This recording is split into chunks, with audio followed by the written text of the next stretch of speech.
Lead રોલમાં આ જે મૂવી છે એમાં હીરો તરીકે છે રઘુવીરભાઈ બારોટ.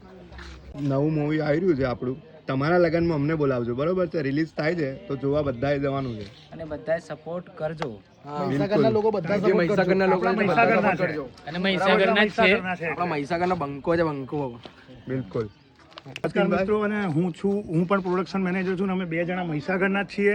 આ પિક્ચરને જરૂર સપોર્ટ કરજો. મારી એવી ઈચ્છા હતી કે મહીસાગરમાં શૂટ કરું, અને ઘણી બધી ફિલ્મો મેં કરી છે Gujarati, as an production manager, as an actor, as an assistant director. પણ અત્યારે મારા મહીસાગરમાં હું શૂટ કરી રહ્યો છું. બહુ ખૂબ ખુશ છું. અને આ છોકરાઓ એટલો બધો મને સપોર્ટ કરી કે જેની કોઈ હદ નહીં. કે જતીનભાઈ કોઈ ચિંતા ના કરતા, કંઈ પણ કામ પડે અડધી રાતે અમને કોલ કરજો. અને બીજું દરેક દર્શક મિત્રોને નમ્ર વિનંતી છે કે સિનેમા ઘરમાં જઈને જ આ મૂવી જુઓ. અને અમારા રઘુવીરભાઈ બારોટ ખરેખર બહુ સખત એક્ટિંગ કરે છે અને જોરદાર માણસ છે. માણસ તરીકે બી જોરદાર છે. આવા હીરો પહેલી વખત નેચરલ સ્વભાવના મેં પહેલી વખત જોયા. ઘણી બધી ફિલ્મો કરી છે, પણ હવે 100% એમની ફિલ્મ જોવા જજો અને આપણા મહીસાગરનું નામ ઊંચું કરજો. જય માતાજી. જય માતાજી.